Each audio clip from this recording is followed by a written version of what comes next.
Alumnos de tercer semestre, les damos la más cordial bienvenida a este nuevo ciclo escolar, a este nuevo semestre. La asignatura que vamos a desarrollar es Estética 2. Y bueno, el Estética 2 vamos a partir también de lo que vimos en Estética 1, todo lo que significaba la estética antigua. Y bueno, el tema se llama así: ideas en torno a la estética de Platón a Hegel. ¿Y esto qué quiere decir? Bueno, pues que precisamente vamos a retomar los clásicos como Platón en algunos puntos de la estética moderna. Por eso es importante, el título se pone así, precisamente por eso, para englobar todo lo que corresponde a la estética tanto antigua como moderna. Nuestras principales metas pues sería conocer los aspectos que integran la belleza, lo que es representante de los espacios adecuados, la relación entre el arte y el hombre, identificar algunos elementos estéticos en la cultura y explicar el hecho artístico a través de la historia, constituidos como un movimiento social y que obviamente está en la evolución del hombre. También la realización que vamos a llevar a cabo en un proyecto artístico que justifica con cada uno de los autores de la estética moderna. ¿Esto qué quiere decir? Bueno, que ustedes van a realizar un proyecto al final del semestre donde van a justificar algún tipo de arte por medio de un autor de la estética moderna. Eso sería lo más importante. Las actividades que vamos a realizar el día de hoy, bueno, pues primero vamos a hacer una especie de investigación breve, solamente a estar en el buscador, en las imágenes, lo que es relacionado con pinturas de René Magritte, con Leonardo da Vinci, con Andy Warhol y Miguel Ángel Buonarroti. Entonces, todos ellos como artistas, qué fue lo que manifestaron, cuáles son sus obras icónicas. Entonces, bueno, a partir de eso lo vamos a ir desarrollando en la clase. Se les va a dejar una actividad que se llama el mosaico, está el link y bueno, ese los lleva automáticamente para poder realizarlo. Y como tal, bueno, ya para empezar en el desarrollo del tema, vamos a hablar de lo que es una paradoja. Y empezando y partiendo de ahí, ¿qué es una paradoja? La paradoja son dos versiones de una sola realidad, de un solo tema, de un solo aspecto, de una sola situación. Pero tenemos que el arte en sí ya tiene un problema paradójico. Desde las épocas de Platón hasta nuestros días, el arte representa paradojas, el arte representa todo lo que nosotros podemos visualizar como problemáticas, como cosas que a lo mejor no alcanzamos a entender del todo. Y precisamente las paradojas artísticas son estas. Son dos versiones de esta realidad, son dos versiones de lo que todo lo concebimos con arte o no lo concebimos con arte. Entonces, bueno, es importante saberlo decir, saberlo desarrollar y sobre todo entenderlo. A veces es un poquito complejo porque tiene que ver un poco con la filosofía, sobre todo la estética tiene que ver con la filosofía. Sin embargo, le podemos tomar un punto donde nosotros podamos entenderlo. La filosofía no es fácil, la estética tampoco es sencilla, sin embargo, en el momento de la observación de una obra de arte nosotros podemos llegar a ese momento, podemos llegar al análisis, podemos llegar a la interpretación, efectivamente sí se puede. Y bueno, ¿qué es una paradoja artística? Hay que entender que el artista puede actuar como productor y puede crear bienes, y a partir de eso él se vuelve precisamente un creador.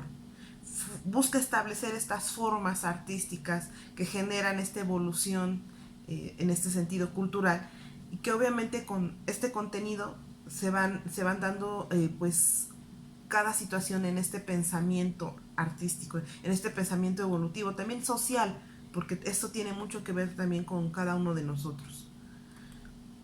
Y bueno, para todo esto, estas paradojas artísticas, existen dos formas de llegar a esta gran paradoja. Hay miles de paradojas artísticas, pero las más importantes son estas dos. La primera es la proliferación del arte. ¿Qué significa la proliferación? Resulta que a veces una obra de arte puede estar representada solamente en un objeto, puede estar representada solamente en algo exclusivamente. Sin embargo, la proliferación del arte es aquello que se distribuye a grandes masas, a grandes mercados, etcétera, ¿no? Que todo el mundo la conoce y obviamente puede llegar inclusive a abaratar esa obra artística y perder un poco su estado original. Eso es lo que significa la proliferación del arte. Sin embargo, también podría ser que esta proliferación, eso dependerá de cada modelo económico, político, etcétera, pero que también cada proliferación artística se le dé la importancia y por lo tanto siga conservando su valor artístico.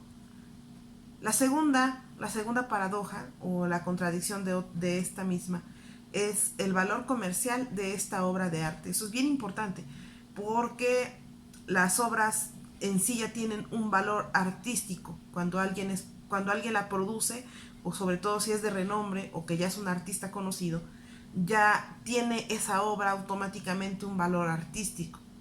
Sin embargo, siempre hay un sin embargo, la obra artística, por lo anterior que habíamos mencionado, que es la proliferación, empieza a tener un valor comercial.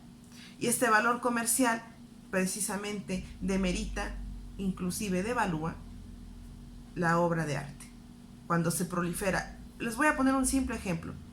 Cuando nosotros vamos a un lugar como turistas, vemos miles de artesanías producidas de la misma manera, en serie, ¿sí?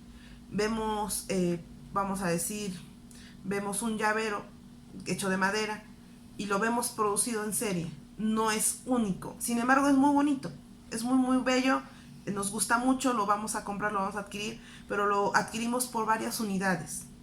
Y ahí estamos hablando de que esta artesanía que pudiese ser única se vuelve repetitiva, se vuelve prolífera y por lo tanto su valor comercial se evalúa. Y a lo mejor compro una docena y la artesanía pues abarata. Por lo tanto, ahí viene la parte de la paradoja. ¿Es o no es arte? De verdad que es complicado.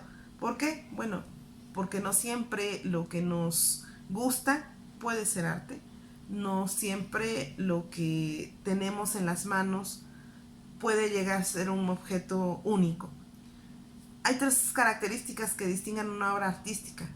La primera es que tiene este carácter universal, ¿sí? Todo mundo la conoce. La segunda es el transcurso del tiempo. Y la tercera, que cuenta con un estatus estético. Para que una obra de arte se diga como tal, tendría que tener estas tres características. Sin embargo, es muy difícil que alguna obra de arte lo contenga. Y bueno, también será categorizada por la gente que se dedica a la estética para atribuir si es o no es una verdadera obra de arte. Y bueno, también hay algunas características aparte de estas, que son como las primordiales, pero hay son unos puntos importantes para también entender lo que tiene una obra artística. ¿Qué características tienes? Bueno, para empezar, cuenta con la intención. El artista que ha producido esta obra de arte tiene toda la intención de realizarla, ¿sí? No lo hizo como un accidente, no lo hizo para a ver qué pasa, no. Tiene toda la intención, tiene todas las ideas, todos los sucesos, los juicios, todo absolutamente para que esa obra tenga esa intencionalidad que pueda ejecutarse. La segunda característica es la descripción. ¿Y qué quiere decir? Pues su nombre lo dice, que hace todo lo que es la forma, todo lo que contiene la información, todo lo que la desarrolla a mi obra artística. Es como si describiéramos algo de Picasso, automáticamente nuestra mente nos va a evocar a las figuras, a la transgiversación de las formas. ¿Por qué? Porque ya es su descripción automáticamente de este artista. Y así pasa con varios artistas. Entonces, bueno, seguimos y tenemos lo que es la visión en conjunto. La visión en conjunto, esto tiene que ver mucho con la estética y sobre todo con la ciencia de lo que es la sensibilidad. Porque a veces no nada más vemos como una parte de la obra, ¿no? Sino vemos absolutamente toda. Y es precisamente lo que es la visión de conjunto. No la vemos como algo aparte, ¿no? Vemos todas sus características. Es como cuando vemos a una pintura de Salvador Dalí, no solamente vemos algún objeto o algún momento, vemos absolutamente toda la obra de Salvador Dalí. Por eso es importante saber apreciar cada una de estas obras de arte. La recepción. La recepción es algo que tiene que ver mucho con la actitud psicológica, tanto del individuo que está expectando, como también del creador, ¿sí? O del realizador de la obra de arte. La recepción, su nombre lo dice, tú recibes toda esta información, toda esta gama de sensibilidad, de colores. Hay gente que, por ejemplo, no aguanta algún tipo de pintura, ¿no? Le cuesta trabajo algunos colores, asimilar algunas pinturas que les pueden causar inclusive aversión. Bueno, pues esto tiene que ver con la recepción de cada uno de nosotros. No todos recibimos el arte como debiera ser. A algunos no les gusta la ópera, a algunos no les gusta el teatro. Bueno, ¿esto qué tiene que ver? Precisamente por la recepción. Quizá solo le gusta escuchar música clásica, quizá solamente le gusta leer un clásico. Entonces, bueno, esto tiene que ver mucho con la recepción del individuo, pero también de la recepción del artista, el cómo recibió esto y el cómo traslada también esto, ¿sí? Bueno, seguimos. Hay algo muy importante cuando nosotros estamos revisando o analizando o estamos degustando una obra artística, y estos son los mecanismos de interpretación. Los mecanismos de interpretación son bien importantes porque ahorita los vamos a conocer, pero aunque no los conociéramos, algunos ya los llevábamos a cabo. Interpretábamos de manera intuitiva, de manera inconsciente, cómo son los mecanismos de interpretación. Cuando vamos a un museo, cuando estamos revisando un libro, cuando estamos en una obra de teatro, hay un mecanismo de interpretación de estas obras de arte, ¿de acuerdo? Entonces, les voy a mencionar uno a uno, y el primero es el método biográfico. ¿Esto qué quiere decir? El método biográfico es a partir de la manifestación y la obra del artista, su vida y obra, cómo se desarrolló, inclusive un poquito de su contexto histórico. Pero eso quiere decir, por eso, que nosotros podemos analizar la obra artística por medio de este método biográfico. El método atribucionista. El método atribucionista tiene que ver con la época y con el estilo. No siempre el artista tiene que ver con la época.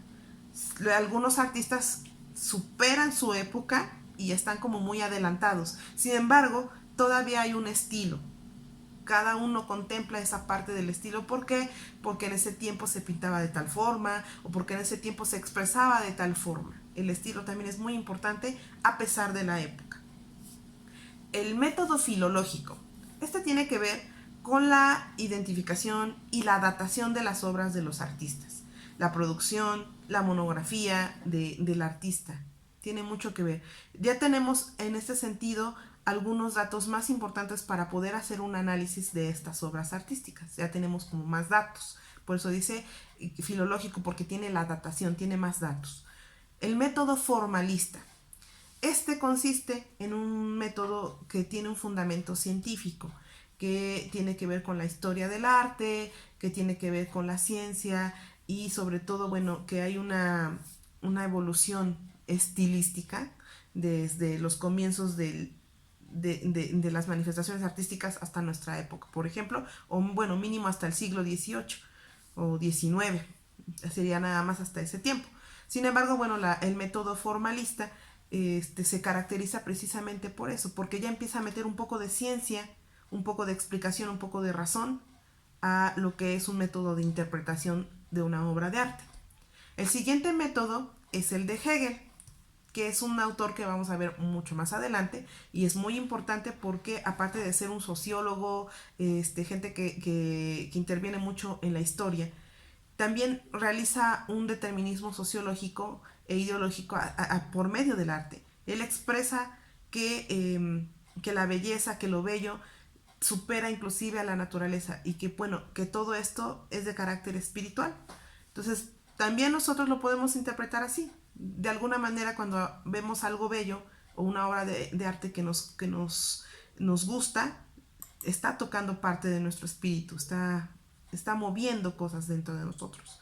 El método iconográfico, su nombre lo dice, tiene que ver con los símbolos, con los signos, con todo lo que es la semiótica del arte. Seguramente van a ver esta materia mucho después, pero tiene que ver mucho con los signos, con los símbolos, con todo esto, ¿no? Cada signo tiene un significado, su nombre lo dice, tiene un significado. Uh-huh.